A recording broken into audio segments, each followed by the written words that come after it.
जून माह 2025 का तीसरा सप्ताह कुंभ राशि के लोगों के लिए कैसा रहेगा। जय माता दी दोस्तों, आप सभी का स्वागत है हमारे YouTube चैनल अमृता एस्ट्रो में। और आज की इस वीडियो में मैं बात करूंगी 15 जून से 21 जून तक के कुंभ राशि फल के बारे में। अब ये जो 7 दिन हैं, इन 7 दिनों में जो ग्रहों की स्थिति रहेगी उसके बारे में हम सबसे पहले बात करेंगे। तो देखिए 15 जून को ना एक तो जो एक घटना है उसके बारे में भी हम जानेंगे। पहले ग्रहों की बात कर लेते हैं। तो चंद्रमा की स्थिति के ऊपर देखें तो मकर राशि से चंद्रमा गोचर करेंगे यहाँ 15 जून को, और 21 जून तक जो चंद्रमा की स्थिति रहेगी वो मेष राशि में रहेगी। यानी कि मकर, कुंभ, मीन और मेष, इन भावों में चंद्रमा की सक्रियता बनी रहेगी। कई तरह के योग भी बनेंगे, कई तरह के योगों का निर्माण होगा, सूर्य का राशि परिवर्तन भी होगा और एक बड़ा उत्तम योग भी बनेगा। और ये योग क्या है? ये योग है गुरु और शनि का। बहुत ही पावरफुल योग बनने वाला है जिसको हम कहते हैं केंद्र योग, क्योंकि शनि और गुरु दोनों एक दूसरे से 90 डिग्री पर होंगे, जिससे केंद्र योग बनता है। और ये कब से बनेगा? ये भी 15 जून से ही बनेगा, जिसका सीधा सीधा प्रभाव हर एक राशि के जातकों पर देखने को मिलेगा। और कुंभ राशि के जातकों पर किस तरह से देखने को मिलेगा इसके बारे में भी जानेंगे। 15 जून से ही जो योग बन रहा है, सूर्य का राशि परिवर्तन मिथुन राशि में होगा। तो गुरु मिथुन राशि में, बुध मिथुन राशि में, सूर्य मिथुन राशि में, पूरे सप्ताह इन 3 ग्रहों की युति त्रिग्रही योग बनने वाला है आपके पंचम हाउस में।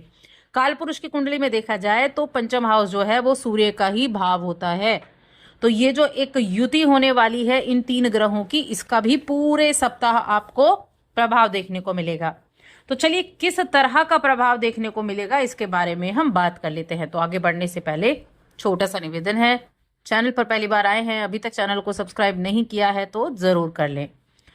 देखिए इस समय अवधि में अगर हम ग्रहों की स्थिति से देखें तो आपकी जो हेल्थ है वो ठीक ठाक रहने वाली है। कुछ अच्छे परिवर्तन भी आप अपनी हेल्थ को लेकर करेंगे, यानी अपने खान पीन में, अपने रूटीन में आपको चेंजेस लेकर आएंगे।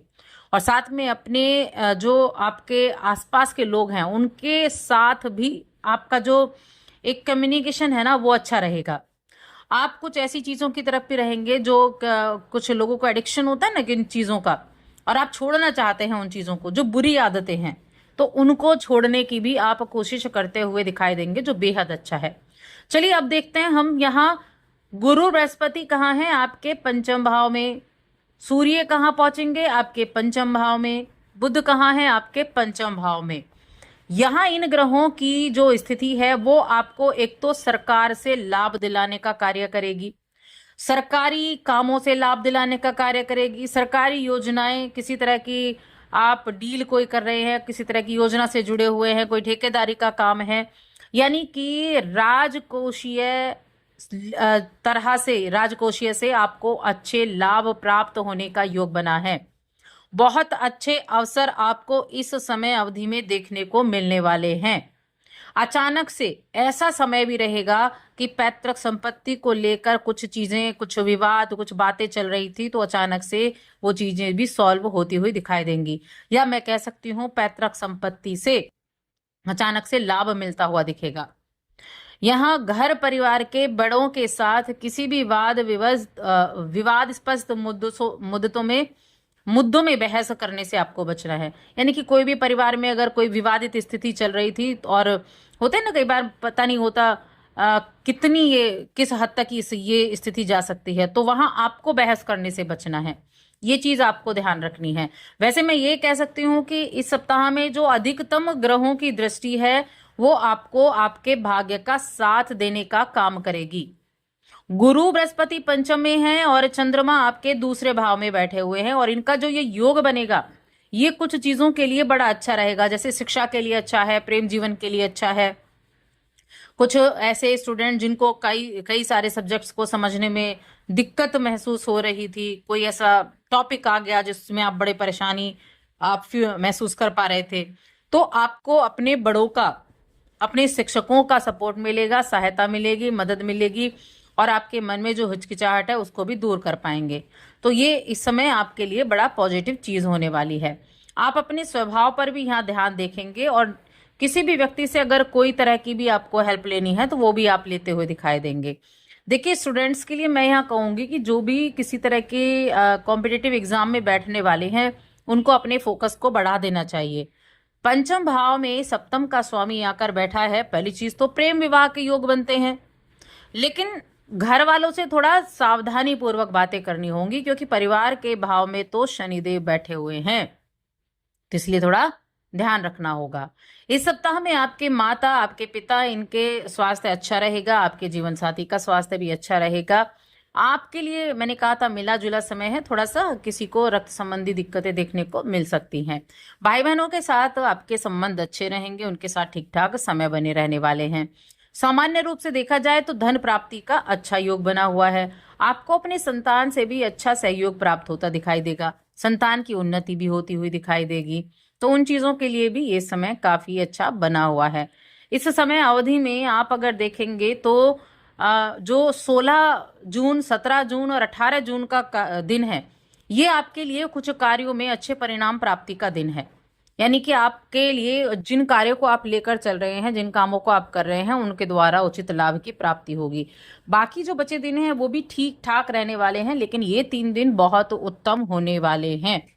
यहाँ आपके लिए अच्छे योग बनते हुए दिखाई दे रहे हैं। और ये जो योग बनेगा ना, शनि और गुरु का केंद्र योग जो बनेगा, ये इस योग की वजह से भी आपको ऐसी चीजें होंगी, कुछ चीजों से निजात मिलती हुई दिखाई देगी। कई चीजें आपके लिए बड़ी फायदेमंद साबित होंगी। लाभ मिलने के योग अच्छे बनेंगे, इच्छा पूर्ति के योग अच्छे बनेंगे, प्रॉपर्टी से जुड़ी हुई चीजें हैं या फिर पैतृक संपत्ति से जुड़ी हुई चीजें हैं, उनमें अच्छे रिजल्ट आपको देखने को मिलने वाले हैं। इसके अलावा अगर देखा जाए तो कोई भी जो शिक्षा के मामले में कुछ, अगर कहीं आपकी शिक्षा रुक गई थी, किसी वजह से आपको ब्रेक लेना पड़ा था, तो अपनी शिक्षा को आप फिर से शुरू कर सकते हैं। तो ये भी बड़ा अच्छा योग आपके लिए बना हुआ है। प्रेम जीवन हो गया, वैवाहिक जीवन हो गया, इन दोनों ही मामलों में जो समय है वो ठीक ठाक रहने वाला है। प्रेम जीवन के मामले में भी हालांकि सूर्य का वहां आना प्रेम के भाव में बहुत अच्छा तो नहीं, लेकिन हाँ, प्रेम विवाह के योग जरूर बनाता है। विवाह के योग के यहाँ आपके लिए चांसेस बनते हुए दिखाई दे रहे हैं। अपने घर पर अपने पिता से बातें करेंगे तो एक अच्छा समय देखकर आप बात करें। स्वभाव को देखते हुए आपको बात करनी होगी, तब आपको अच्छे रिजल्ट उनसे देखने को मिलने वाले हैं। अब देखिए कि आपके प्रियजनों के बीच में किसी भी तरह की गलतफहमी पैदा ना हो, इसका ध्यान रखें। इसीलिए समय देखकर बात करें। तभी मैंने कहा कि समय देखकर बात करेंगे तो अच्छा समय रहेगा। उपाय के तौर पर ओम नमः शिवाय, इस मंत्र का जप आप पूरे सप्ताह करें। इस मंत्र के जाप से आपके लिए अच्छा समय रहेगा। चंद्रमा की स्थिति जो है वो मकर राशि से गोचर करेगी, यानी कि 12वें भाव में। तो पहले सप्ताह की शुरुआत में थोड़ा खर्चा रहेगा। उसके बाद आप अपने ऊपर अच्छा फोकस करेंगे, सजने संवरने पर ध्यान देंगे, कुछ अपने शौक पूरे करते हुए भी दिखाई देंगे। उसके बाद चंद्रमा का गोचर होगा आपके वृषभ राशि यानी आपके चौथे भाव में। तो चंद्रमा का गोचर आपके जब चौथे भाव में, तीसरे भाव में, आपके तीसरे भाव में होगा, तब आपके लिए सप्ताह के अंत में यात्राओं का योग भी बनेगा। ये यात्राएं आपके भाई बहनों के साथ, आपके परिवार के साथ हो सकती हैं। तो कुल मिलाकर ये सप्ताह अच्छा रहेगा, सफलता देने वाला रहेगा। बस आज की इस वीडियो में इतना ही। वीडियो कैसी लगी कमेंट करके जरूर बताएं।